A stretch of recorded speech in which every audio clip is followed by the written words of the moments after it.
Welcome to focus power. आज की जो अपडेट होने वाली है, कॉमन रिक्रूटमेंट एग्जामिनेशन का नोटिफिकेशन आउट कर दिया गया है एम्स की तरफ से। तो इसमें ऑल इंडिया के जितने भी एम्स रहने वाले हैं उसमें जो भी वैकेंसीज रहेगी ग्रुप बी ग्रुप सी की, उन सभी में ये वैकेंसीज निकाली गई है और इसका कॉमन रिक्रूटमेंट एग्जामिनेशन होने वाला है, जिसमें कि सारे ऑल इंडिया के एम्स, इसके अलावा आईसीएमआर हो गया और जो भी मेडिकल से रिलेटेड सेंट्रल गवर्नमेंट की संस्थानें हैं वो इसमें पार्टिसिपेट करने वाली है। और उन सभी डिपार्टमेंट से जितनी भी वैकेंसीज है 10वीं आईटीआई से लेकर डिग्री डिप्लोमा वालों के लिए, सभी के लिए यहाँ पे वैकेंसीज देखने को मिलेगी। तो काफी ज्यादा वैकेंसीज है और काफी लंबी वीडियो है 207 पेज की, तो आपको शॉर्ट में बता देता हूँ। बाकी अदर कोई भी क्वालिफिकेशन वाले कैंडिडेट है, अदर पोस्ट वाले कैंडिडेट है, तो वो आप वीडियो को पॉज करके देख सकते हैं कि कौन सी पोस्ट पे वो एलिजिबल है, या फिर नोटिफिकेशन में आपको टेलीग्राम चैनल पे शेयर कर दूंगा, वहां से भी आप देख सकते हैं। सबसे पहले फॉर्म स्टार्ट और क्लोजिंग डेट क्या रहने वाली है। जो क्लोजिंग डेट है 31 जनवरी 2025 शाम को 5 बजे तक आप इसका फॉर्म भर पाएंगे। 7 जनवरी का इसका जो स्टार्ट हुआ है एडवर्टाइजमेंट, वो आप यहाँ पे देख पाएंगे और 31 जनवरी तक इसकी क्लोजिंग की डेट रखी गई है। बाकी एडमिट कार्ड इशू का अभी आपको जो एग्जामिनेशन का शेड्यूल होगा वो आपको बाद में बता दिया जाएगा। एडमिट कार्ड और स्किल टेस्ट का डेट ऑफ एग्जामिनेशन जो रखा गया है 26 फरवरी से लेकर 28 फरवरी, यानी 3 दिन लगातार आपके एग्जाम चलने वाले हैं। 26, 27 और 28 फरवरी को आपके एग्जामिनेशन इसके होने वाले हैं, यानी कि जल्दी ही आपका एग्जामिनेशन इसका कंडक्ट करवा लिया जाएगा। अब आ जाते हैं कौन सी पोस्ट पे क्या क्वालिफिकेशन रहने वाली है। बाकी ये देख सकते हैं कौन कौन से एम्स पार्टिसिपेट कर रहे हैं, कहाँ कहाँ वैकेंसीज है, वो आप टोटल देख सकते हैं। और भी अदर जो भी डिपार्टमेंट है आईसीएमआर जैसे, इन सभी में आप ये सब देख सकते हैं। अप्लाई का प्रोसेस आपको बताइए, यहाँ पे जो वेबसाइट दे रखी है amsexams.ac.in, इस पे जाके आपको ऑनलाइन मोड पे एग्जामिनेशन पे जाके अप्लाई करना है, फॉर्म को अप्लाई करना है। अब आ जाते हैं कौन कौन सी पोस्ट के लिए वैकेंसीज निकाली गई है और एज का क्राइटेरिया क्या रहने वाला है। तो एज का क्राइटेरिया जो SC ST OBC का है, रिलैक्सेशन रहता है जो सेंट्रल गवर्नमेंट में 3 साल 5 साल का, वो आपको दिया जाएगा। ग्रुप सी पोस्ट में भी सेम है, बस जो एज की लिमिट रहेगी वो पोस्ट के सामने आपको देखने को मिल जाएगी। काफी लेंथी नोटिफिकेशन है, तो उसको मैं शॉर्ट में आपको समझा देता हूँ। अगर आपके मतलब की पोस्ट होगी तो आप अप्लाई कर सकते हैं। आईटीआई वालों के लिए भी यहाँ पे काफी वैकेंसीज निकाली गई है अलग अलग पोस्ट वाइज। और सबसे इंपॉर्टेंट जो है इसमें वो फीस का क्राइटेरिया। फीस काफी ज्यादा इसमें रखी गई है। जनरल ओबीसी कैंडिडेट के लिए 3000 रुपए फीस रखी गई है और SC ST EWS के लिए 2400 रुपए फीस रखी गई है। बाकी पर्सनल विद डिसेबिलिटी के लिए एग्जेम्प्टेड है, बाकी सभी कैटेगरी के लिए आपको देखने को मिलेगा फीस का क्राइटेरिया ज्यादा ही रखा गया है। तो अगर आपकी तैयारी है और एलिजिबल है पूरी तरीके से, तभी आप इसको फॉर्म भरें। डेट ऑफ एग्जामिनेशन सेंटर ये आपके साथ बता शेयर कर दिया है। सीबीटी मोड पे आपका एग्जामिनेशन होगा, वो भी आप यहाँ पे देख सकते हैं। 100 MCQ रहने वाले हैं। मीडियम ऑफ एग्जामिनेशन दोनों ही रहेगा, हिंदी इंग्लिश दोनों रहेगा। 1/4 की नेगेटिव मार्किंग होगी। अब आ जाते हैं पोस्ट पे, और यहीं पे आपको सिलेबस और स्किल टेस्ट होगा उसमें कि नहीं होगा वही आपको यहाँ पे दिखा देगा। तो असिस्टेंट डाइटिशियन हो गया, डाटा एंट्री ऑपरेटर, तो जो जनरल पोस्ट रहने वाली है जिसमें ज्यादातर कैंडिडेट एलिजिबल होने वाले हैं, वाली आपके साथ डिस्कस करूंगा। जैसे डाटा एंट्री ऑपरेटर है, इसमें आपका जनरल मैथ और इंग्लिश आएगा, टाइपिंग टेस्ट होगा, बाइलिंगुअल आपका एग्जामिनेशन होने वाला है। बाकी कुछ ज्यादातर मेडिकल के इसमें स्पेशलिस्ट डिप्लोमा मांगा गया है। इसके अलावा आईटीआई के लिए इलेक्ट्रीशियन और लाइनमैन और वायरमैन, ये 3 पोस्टें अलग अलग एम्स में रहने वाली है। इलेक्ट्रीशियन ट्रेड का आपका यहाँ पे इसमें सिलेबस रहने वाला है और बाइलिंगुअल रहेगा। वायरमैन की पोस्ट है, लाइनमैन इलेक्ट्रिकल की है और इलेक्ट्रीशियन की, ये 3 पोस्ट रहने वाली हैं। फिर है ड्राफ्ट्समैन के लिए है, जिसमें भी आईटीआई पास वाले कैंडिडेट मांगा गया है। ये एम्स दिल्ली में आपको वैकेंसी देखने को मिल जाएगी। इंग्लिश में आपका इसमें एग्जामिनेशन होने वाला है। फिर store keeper drugs, store keeper general में देख सकते हैं, ड्रग्स वाले में तो अलग से सर्टिफिकेट मांगा जाएगा। फिर आ जाते हैं लैब अटेंडेंट में हो गया, hospitality, general maths mathematics English यहाँ पे आपको देखने को मिलेगा। और अटेंडर अटेंडर की जो ड्रेसर की पोस्ट है, इसमें इसमें भी आपको नॉर्मल जो सिलेबस दिखेगा, general maths English hospitality service, यानी 10th वाले इसमें एलिजिबल हो सकते हैं। और पोस्ट बता देता हूँ, बाकी क्वालिफिकेशन का अलग क्राइटेरिया है, वो भी आपको साथ में दिखा दूंगा। फिर मैकेनिक ACR वाले हैं, इसमें भी आईटीआई वाले कैंडिडेट अप्लाई कर सकते हैं। फिर जेईई की पोस्ट भी यहाँ पे आपको देखने को मिलेगी। जेईई के बाद आपको जो सबसे ज्यादा यहाँ पे वैकेंसी देखने को मिलेगी वो MTS में देखने को मिलेगी, मल्टीटास्किंग स्टाफ में। फिर ड्राइवर की पोस्ट भी यहाँ पे आपको देखने को मिल जाएगी, इसमें जो आपका सिलेबस रहेगा ट्रैफिक रूल से रिलेटेड आपका यहाँ पे आने वाला है। ड्राइवर की या ड्राइवर ऑर्डिनरी ग्रेड की भी वैकेंसीज आपको यहाँ पे देखने को मिलेगी। सोशल वर्क में वैकेंसीज आएगी, जिसमें साइकोलॉजी से रिलेटेड क्वेश्चन पूछे जाएंगे। योगा इंस्ट्रक्टर की वैकेंसीज है।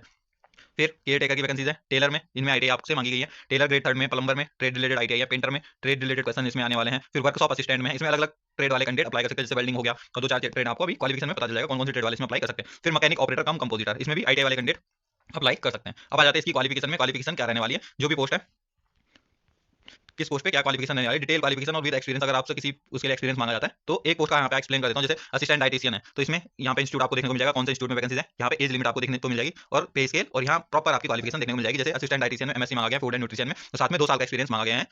तो इस तरीके से आपको यहाँ पे क्वालिफिकेशन देखनी है। आप जिस भी पोस्ट के वीडियो को पॉज करके देख सकते हैं। बाकी स्क्रॉल कर देता हूँ और सारे आपको एम्स देखने को मिल जाएंगे, कौन से एम्स में किस पोस्ट पे वैकेंसीज रखी गई है।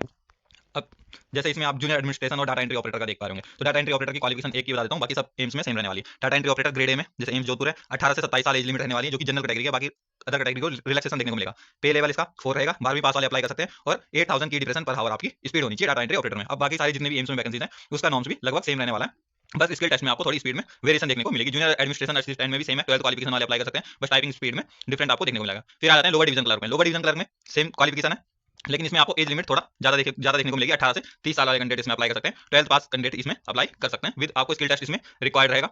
और अलग अलग एम्स में और अलग अलग इंस्टीट्यूट में, जो भी आईसीएमआर जैसा इंस्टीट्यूट है वहाँ पे आपको यहाँ पे वैकेंसीज देखने को मिलेगी। फिर है सीनियर एडमिनिस्ट्रेशन असिस्टेंट में, इसमें 21 से 30 साल वाले कैंडिडेट अप्लाई करेंगे। लेवल 4 की जॉब है, डिग्री इसमें मांगा गया, यानी ग्रेजुएशन आपके पास होनी चाहिए, कंप्यूटर का नॉलेज होना चाहिए, और साथ में आपका स्किल टेस्ट होगा, टाइपिंग का स्किल टेस्ट यहाँ पे रहने वाला है। तो सीनियर एडमिनिस्ट्रेशन असिस्टेंट में जितनी भी एम्स में वैकेंसीज है सबका कॉमन क्राइटेरिया रहने वाला है। अपर डिवीजन क्लर्क में 18 से 27 साल एज लिमिट है और डिग्री मांगी गई है सेम टाइपिंग स्पीड से, यानी कि अगर आपको टाइपिंग आती है या फिर अगर आप टाइपिंग सीखते हैं तो आपको बहुत सारी यहाँ पे वैकेंसीज देखने को मिलेगी, lower division clerk, upper division clerk, assistant में और डाटा एंट्री ऑपरेटर में। तो कहीं ना कहीं आपका सिलेक्शन होने के यहाँ पे आपको चांसेस देखने को मिल सकते हैं। फिर जेई की पोस्ट है, जेई में आपको बताइए 3 ईयर का डिप्लोमा मांगेगा। अब जिसमें जैसे सिविल में है तो सिविल का मांगेगा, और साथ में अगर एक्सपीरियंस है तो डिजायरेबल है, नहीं तो आप डिप्लोमा वाले सिंपली तो भी आप अप्लाई कर सकते हैं। फिर एई की पोस्ट भी है, एई में भी अलग अलग ब्रांच है, इलेक्ट्रिकल हो गया और जो भी सिविल वगैरह है वहाँ पे आपको पोस्ट देखने को मिल जाएगी। एई में बीटेक मांगा जाएगा आपसे, ग्रेजुएशन विद 2 ईयर एक्सपीरियंस है, रिपेयर एंड मेंटेनेंस का हॉस्पिटल में, तो आपको यहाँ पे क्राइटेरिया कुछ फुलफिल करना होता है एक्सपीरियंस का, उसके अलावा आप अप्लाई कर सकते हैं जेईई में भी। फिर आ जाते हैं इंपॉर्टेंट जो आईटीआई के लिए पोस्टें रहने वाली है। बाकी ऑडियो टेक्नीशियन में भी आप देख सकते हैं, यहाँ पे आप स्क्रॉल करके क्वालिफिकेशन को रीड कर सकते हैं। इलेक्ट्रीशियन में आ जाते हैं, इलेक्ट्रीशियन लाइनमैन और इलेक्ट्रिकल वायरमैन के लिए। सबसे पहले जो इलेक्ट्रीशियन की पोस्ट है, इलेक्ट्रीशियन की पोस्ट आपको एम्स पटना में देखने को मिल जाएगी। यहाँ पे 35 साल एज लिमिट रखी गई है, 35 साल से ज्यादा आपकी एज लिमिट नहीं जानी चाहिए। फिर लेवल 4 का यहाँ पे आपको पे स्केल मिलेगा। 10वीं के साथ आपका आईटीआई में इलेक्ट्रीशियन ट्रेड से सर्टिफिकेट आपके पास होना चाहिए, यानी डिप्लोमा होना चाहिए आईटीआई ट्रेड का। साथ में इलेक्ट्रिकल सुपरवाइजरी का सर्टिफिकेट होना चाहिए और प्रैक्टिकल 5 ईयर का एक्सपीरियंस आपका होना चाहिए हाई टेंशन लाइन पे, लो टेंशन लाइन पे। ये आप इलेक्ट्रीशियन ट्रेड के लिए। फिर आ जाते हैं लाइनमैन इलेक्ट्रिकल और वायरमैन पोस्ट के लिए। तो लाइनमैन इलेक्ट्रिकल के लिए 18 से 30 साल है, पे लेवल 2 रहने वाला है। सिंपली आपसे 10वीं और आईटीआई मांगा गया है रिलीवेंट ट्रेड से, यानी आपका लाइन में, वायरमैन में या इलेक्ट्रिकल में अगर आपका आईटीआई का सर्टिफिकेट है तो आप अप्लाई कर सकते हैं, और एक्सपीरियंस आपका 2 साल का रहना चाहिए आपके पास, तब भी आप अप्लाई कर सकते हैं। फिर आ जाते हैं वायरमैन में। वायरमैन में डिफरेंट एम्स में आपको वैकेंसी देखने को मिल जाएगी, सेम क्वालिफिकेशन सब जगह रहने वाली है। 18 से 30 साल एज लिमिट रहेगी, पे लेवल 2 रहेगा, 10वीं पास, 10वीं के साथ इलेक्ट्रीशियन से आपका डिप्लोमा रहेगा, और साथ में इलेक्ट्रिकल वर्कमैन सर्टिफिकेट आपका और 5 साल का ट्रेड का एक्सपीरियंस, यानी इलेक्ट्रीशियन का एक्सपीरियंस 5 साल का रहने वाला है वायरमैन ट्रेड के लिए। तो ये था। फिर गैस मैकेनिक में भी आप यहाँ पे देख सकते हैं, गैस मैकेनिक में काफी वैकेंसीज देखने को मिलेगी, जिसमें 10 साइंस से होना चाहिए और 5 साल का एक्सपीरियंस आपका मेडिकल गैस पाइपलाइन सिस्टम में होना चाहिए, और मिनिमम जो गवर्नमेंट हॉस्पिटल होगा 200 बेड का होना चाहिए, या फिर आपके पास आईटीआई का ट्रेड सर्टिफिकेट होना चाहिए, किसमें mechanical engineering with 3 year experience in medical gas pipeline. तो ये आपका होना चाहिए, यानी मैकेनिकल से किसी भी ट्रेड से आपकी आईटीआई है या डिप्लोमा है तो आप उसके अलावा 3 ईयर का एक्सपीरियंस आपके पास मेडिकल गैस पाइपलाइन सिस्टम में 200 बेड का हॉस्पिटल में, तब भी आप इसमें अप्लाई कर सकते हैं। फिर आ जाते हैं मैनिफोल्ड रूम अटेंडेंट में सेम क्वालिफिकेशन रहेगी, 3 ईयर का इसमें डिप्लोमा मांगा गया। फिर है पंप मैकेनिक में सेम क्वालिफिकेशन रहने वाली है। फिर आ जाते हैं ड्राफ्ट्समैन में, इसमें भी आईटीआई कैंडिडेट वाले अप्लाई कर सकते हैं, जिसमें ड्राफ्ट्समैन ग्रेड एम्स दिल्ली में आपको वैकेंसी देखने को मिल जाएगी। 18 से 30 साल एज लिमिट रहेगी, पे स्केल आपका 4 रहेगा, क्वालिफिकेशन 10वीं पास, 10वीं के साथ साथ आपको यहाँ पे 2 ईयर का सर्टिफिकेट चाहिए आपका आईटीआई में ड्राफ्टमैन सिविल में। तो ड्राफ्टमैनशिप सिविल में आपको आईटीआई का सर्टिफिकेट मांगा गया, और अगर 1 ईयर का एक्सपीरियंस है आपके पास इन लाइन का तो डिजायरेबल में रखा गया, नहीं है तो तभी आप अप्लाई कर सकते हैं। फिर लॉन्ड्री में आ सकते हैं, लॉन्ड्री में आपको डिप्लोमा मांगा जाएगा dry cleaning and laundry technology का विद 2 ईयर एक्सपीरियंस 12th के साथ। तो सारे एम्स में सेम रहने वाला है। बाकी स्टोर कीपर का आप एक बार देख लीजिए, क्योंकि स्टोर कीपर में काफी वैकेंसीज है, लेकिन यहाँ पे आपको डिग्री फार्मेसी मांगी गई है। अगर ड्रग्स वाले स्टोर कीपर में आप अप्लाई कर सकते हैं। अगर स्टोर जनरल है तो इसमें आपको बैचलर डिग्री मांगी गई है, 2 ईयर स्टोर का हैंडलिंग का होना चाहिए, चाहे आप प्राइवेट में हो और गवर्नमेंट में हो। और इसके अलावा या तो फिर आपके पास पोस्ट ग्रेजुएशन है, डिग्री है मटेरियल और स्टोर मैनेजमेंट में, तब आप अप्लाई कर सकते हैं, तब यहाँ पे आपको रिक्वायरमेंट नहीं रहेगी एक्सपीरियंस की। फिर आते हैं फार्मासिस्ट वगैरह, ये आप मेडिकल की पोस्ट देख सकते हैं, इसमें काफी क्वालिफिकेशन आपको मांगी गई है अलग अलग, वो आप वीडियो को पॉज करके चेक कर सकते हैं। फिर है कैशियर में आपका डिग्री कॉमर्स से होनी चाहिए और 2 ईयर का एक्सपीरियंस होना चाहिए अकाउंट्स हैंडलिंग का गवर्नमेंट ऑर्गेनाइजेशन में, साथ में आपको कंप्यूटर की नॉलेज होनी चाहिए। एज लिमिट 21 से 30 साल रहने वाली सभी एम्स के लिए। फिर जूनियर ऑफिसर अकाउंटेंट में भी सेम क्वालिफिकेशन है, ग्रेजुएशन के साथ आपका 2 ईयर का एक्सपीरियंस होना चाहिए गवर्नमेंट डिपार्टमेंट में। फिर आ जाते हैं आईटीआई के लिए और जो अदर पोस्ट यहाँ पे रहने वाली है उसके बारे में भी डिस्कस कर लेते हैं। और इसके अलावा जो एमटीएस की पोस्ट रहने वाली है, एमटीएस में काफी नंबर ऑफ पोस्ट भी आपको यहाँ पे देखने को मिलेगा। लेंथी नोटिफिकेशन है, इसलिए आपको थोड़ा वीडियो लंबी लग सकती है, और अभी लास्ट में इसमें आपको नंबर ऑफ पोस्ट भी देखने को मिल जाएगी, कौन से एम्स में कितनी वैकेंसीज पे यहाँ पे किस पोस्ट पे रिक्वायरमेंट निकाली गई है, वो भी आपके साथ एक्सप्लेन करूंगा। अगर वीडियो लेंथी लगी तो आप स्पीड बढ़ा के 2x स्पीड बढ़ा के देख सकते हैं। फिर लैब अटेंडेंट ग्रेड 3 में आप देख पाएंगे काफी वैकेंसी यहाँ देखने को मिलेगी। 18 से 27 साल वाले कैंडिडेट अप्लाई कर सकते हैं। 12th में साइंस होनी चाहिए और साथ में डीएमएलटी का सर्टिफिकेट होना चाहिए, और 2 ईयर का एक्सपीरियंस है तो डिजायरेबल में रखा गया। बाकी ये लैब अटेंडेंट और लैब टेक्नीशियन में ये आपकी क्वालिफिकेशन रहने वाली है। इसके अलावा डार्क रूम असिस्टेंट में मैट्रिकुलेशन विद 3 ईयर एक्सपीरियंस मांगा गया। ये मणिपुर इंपाल के लिए है, regional institute of medical science में, इसलिए आपको यहाँ पे मणिपुर की लैंग्वेज भी आनी चाहिए। फिर आ जाते हैं ड्रेसर में 18 से 27 साल वाले कैंडिडेट अप्लाई कर सकते हैं। फर्स्ट एड का या रेड क्रॉस का सर्टिफिकेट आपके पास होना चाहिए 10वीं के साथ, और 1 ईयर का एक्सपीरियंस है तो आप अप्लाई कर सकते हैं। तो इसमें ज्यादा कुछ नहीं मांगा गया, वो रेड क्रॉस का आपका सर्टिफिकेट होना चाहिए फर्स्ट एड में 10वीं के साथ विद 1 ईयर एक्सपीरियंस, तो आप ड्रेसर पोस्ट के लिए अप्लाई कर सकते हैं। हॉस्पिटल अटेंडेंट में भी मैट्रिकुलेशन मांगा गया और हॉस्पिटलिटी सर्विस कंडक्टर का सर्टिफिकेट यहाँ पे भी मांगा गया है। फिर हाउस कीपर हो गया, जूनियर वार्डनर हो गया, मोर्चरी अटेंडेंट हो गया। मोर्चरी अटेंडेंट में केवल 10वीं पास वाले कैंडिडेट अप्लाई कर सकते हैं, बस आपके पास एक्सपीरियंस है तो आपको डिजायरेबल रखा जाएगा, यहाँ पे आपको प्रेफरेंस दी जाएगी। फिर मल्टीटास्किंग स्टाफ, इसमें आप देख पा रहे होंगे सबसे ज्यादा वैकेंसी आपको यहीं देखने को मिलेगी मल्टीटास्किंग स्टाफ वाले सेक्शन में, जिसमें कि 18 से 30 साल वाले कैंडिडेट अप्लाई कर सकते हैं, और 10वीं पास के साथ आपके पास अगर हॉस्पिटलिटी सर्विस का सर्टिफिकेट है तो आप अप्लाई कर सकते हैं।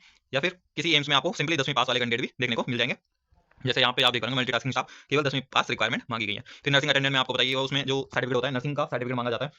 फिर ओटी असिस्टेंट में ऑपरेशन थिएटर का सर्टिफिकेट मांगा जाएगा। तो ये सारी मेडिकल से रिलेटेड पोस्ट है, बस आईटीआई से रिलेटेड जो भी मेन पोस्ट होंगी वो आपको शेयर कर दूंगा। स्टोर अटेंडेंट का, ईसीजी टेक्नीशियन में ईसीजी टेक्नीशियन का सर्टिफिकेट आपसे रिक्वायर मांगेगा। फिर आ जाते हैं अदर पोस्ट पे, लाइब्रेरी अटेंडेंट पे। लाइब्रेरी अटेंडेंट में आपको सर्टिफिकेट और डिप्लोमा मांगेगा लाइब्रेरी अटेंडेंट का। टेक्नीशियन टेलीफोनिक ऑपरेटर में 12th आपके पास होनी चाहिए और साथ में ट्रेनिंग कोर्स का सर्टिफिकेट होना चाहिए। फिर आ जाते हैं मैकेनिक में, इसमें भी आपको आईटीआई वाले कैंडिडेट यहाँ पे देखने को मिलेंगे। मैकेनिक में 18 से 30 साल एज लिमिट रहेगी, लेवल पेड स्केल आपका लेवल 2 का रहेगा, मैट्रिकुलेशन और साथ में 12 मंथ का आपका जो 1 ईयर का जो ट्रेड होता है R&AC ट्रेड का, रेफ्रिजरेटर मैकेनिक R&DC ट्रेड से अगर आपने ITI करी है तो आप अप्लाई कर सकते हैं। साथ में आपको 1 ईयर का एक्सपीरियंस होना चाहिए या अप्रेंटिसशिप आपकी होनी चाहिए। अगर ये नहीं, ये क्राइटेरिया नहीं है तो आपका 2 ईयर का अप्रेंटिसशिप होना चाहिए किसी रेपुटेड ऑर्गेनाइजेशन से, और साथ में वन ईयर का एक्सपीरियंस आपके पास होना चाहिए, तो आप अप्लाई कर सकते हैं मैकेनिक एयर कंडीशनिंग में। तो सेम क्वालिफिकेशन अलग अलग पोस्ट में आपको भोपाल, जोधपुर, पटना R&DC वालों के लिए देखने को मिल जाएगी। कहीं पे 40 साल की एज लिमिट रखी गई है, 10वीं और ITI आपका मांगा जाएगा यहाँ पे, और साथ में एक्सपीरियंस मांगा जाएगा। किसी में 1 साल का, किसी एम्स में 1 साल का, किसी में 2 साल का आपको यहाँ पे देखने को मिलेगा। तो काफी पोस्ट हैं, वो आप स्क्रॉल करके देख सकते हैं। अगर और भी अगर आपको ITI बेस पे या किसी भी जनरल पोस्ट आपको दिखती हैं तो उस पर आप स्क्रॉल करके आराम से, नोटिफिकेशन आपको टेलीग्राम पे शेयर कर दूंगा, वहां से आप देख सकते हैं। अब आपको एक बार नंबर ऑफ पोस्ट आपको दिखा देता हूँ, कौन से पोस्ट पे कितनी वैकेंसीज है, और अगर किसी की क्वालिफिकेशन यहाँ छूट जाती है तो वो भी आप वहाँ पे देख सकते हैं कि इस पोस्ट की क्या क्वालिफिकेशन रहने वाली है।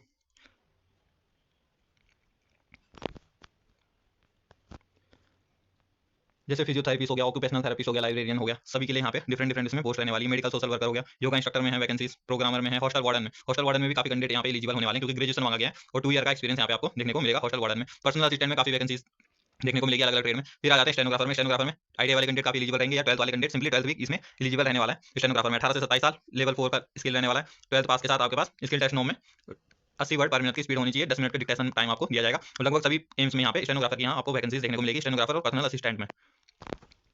फिर नर्सिंग ऑफिसर में डिप्लोमा मांगेगा, नर्सिंग से BSc नर्सिंग मांगेगा। अगर नर्सिंग ऑफिसर के लिए सैनिटरी का डिप्लोमा मांगेगा। फिर आपको यहाँ पे पेंटर और वर्कशॉप मैकेनिक का भी यहाँ पे आपको ITI क्वालिफिकेशन आपको एक बार शो कर देता हूँ। पेंटर ट्रेड के लिए लेवल 2 का पे स्किल रहेगा, एज लिमिट 35 साल से ऊपर नहीं होनी चाहिए जनरल कैटेगरी के कैंडिडेट के लिए। यहाँ पे 10वीं पास और 10वीं के साथ आपका ITI का पेंटर का सर्टिफिकेट मांगेगा, कोई एक्सपीरियंस की भी रिक्वायरमेंट यहाँ पे नहीं रखी गई है पेंटर ट्रेड के लिए। तो ये आप यहाँ पे देख सकते हैं पेंटर ट्रेड का। फिर स्टैटिकल असिस्टेंट में तो MSc मांगेगा। फिर आ जाते हैं वर्कशॉप असिस्टेंट में, यहाँ पे भी वैकेंसी आपको देखने को मिलेगी, जिसमें कि एम्स में है न्यू दिल्ली में 18 से 30 साल का एज लिमिट रहेगी। पे स्केल दो रहने वाला है। 10वीं के साथ आपके पास ITI का सर्टिफिकेट होना चाहिए इन सभी ट्रेडों से। अगर कारपेंट्री में है तो आप अप्लाई कर सकते हैं, वेल्डर एंड शीट मेटल में तब भी आप अप्लाई कर सकते हैं, इलेक्ट्रोप्लेटिंग और स्प्रे पेंटिंग में तब भी आप अप्लाई कर सकते हैं, कारपेंटर ट्रेड में तब भी आप अप्लाई कर सकते हैं। तो ये सारी आपकी इन ट्रेडों में कैंडिडेट अप्लाई कर सकते हैं। वर्कशॉप असिस्टेंट CWS वाली पोस्ट के लिए इन सभी ट्रेड के कैंडिडेट अप्लाई यहाँ पे कर सकते हैं। बाकी स्टोर कीपर का आप वैकेंसी देखेंगे। फिर है मैकेनिक ऑपरेटर, यहाँ पे भी मैट्रिकुलेशन और साथ में आपको नॉलेज होना चाहिए प्रिंटिंग हैंडलिंग मशीन ऑपरेशन का, 5 ईयर का एक्सपीरियंस यहाँ पे मांगा गया है। साथ में नॉलेज होनी चाहिए हिंदी और मणिपुरी और इंग्लिश में अच्छी कमांड होनी चाहिए, क्योंकि ये वैकेंसी जो है इंपाल में है। फिर कोडिंग क्लर्क की वैकेंसी है, रिकॉर्ड कीपर की है, यानी कि डिफरेंट पोस्ट पे आपको यहाँ वैकेंसीज देखने को मिलेगी। और ये नंबर ऑफ पोस्ट आप अब यहाँ पे आप देख पाएंगे पोस्ट वाइज। जैसे असिस्टेंट डाइटिशियन हो गया, ये असिस्टेंट में है, लोअर डिवीजन क्लर्क में है। एक एम्स में आपको 11 पोस्टें देखने को मिलेगी। जैसे ICMR पुणे वाले सेक्शन में 13 पोस्ट आपको देखने को मिलेगी। यहाँ 29 पोस्टें हैं ICMR हेडक्वार्टर में। काफी नंबर ऑफ पोस्ट यहाँ पे वैकेंसी असिस्टेंट में देख पाएंगे। AE के लिए, JEE के लिए यहाँ पे वैकेंसीज हैं। Number of post category wise यहाँ पे आपको देखने को मिल जाएगा। फिर जैसे यहाँ पे ITI वाले कैंडिडेट है तो इनकी यहाँ पे वैकेंसी देख सकते हैं आप, इलेक्ट्रिकल लाइन्समैन, वायरमैन और कौन से एम्स में है, कौन सी कैटेगरी में कितनी पोस्टें रहने वाली। सबसे ज्यादा भोपाल में आपको देखने को मिलेगी वायरमैन के लिए, लगभग 12 पोस्टें आपको यहाँ पे देखने को मिलेगी। फिर gas mechanic, gas pump mechanic, ये भी पोस्टें आप देख सकते हैं। ड्राफ्टमैन के लिए एक ही पोस्ट रहने वाली जो कि एम्स न्यू दिल्ली में रहेगी। फिर स्टोर कीपर की वैकेंसीज, स्टोर कीपर जनरल की वैकेंसीज इसी तरीके से आप सभी पोस्ट का देख सकते हैं। यहाँ पे मोर्चरी अटेंडेंट की भी वैकेंसीज है, ECG टेक्नीशियन की वैकेंसीज देखने को मिलेगी। फिर मैकेनिक एयर एंड कंडीशन जो R&AC ट्रेड वाले जिसमें एलिजिबल है, तो यहाँ पे भी न्यू दिल्ली में सबसे ज्यादा वैकेंसी है 10 पोस्ट पे। बाकी अदर ट्रेड पे भी आप यहाँ पे देख सकते हैं। और जो ITI वाले कैंडिडेट है, ITI वालों के लिए लगभग आपका ट्रेड का ही सिलेबस यहाँ पे रहने वाला है। ड्राइवर वाले के लिए भी ट्रैफिक रूल से रिलेटेड क्वेश्चन यहाँ पे आपको देखने को मिलेंगे ड्राइवर वाले कैंडिडेट को।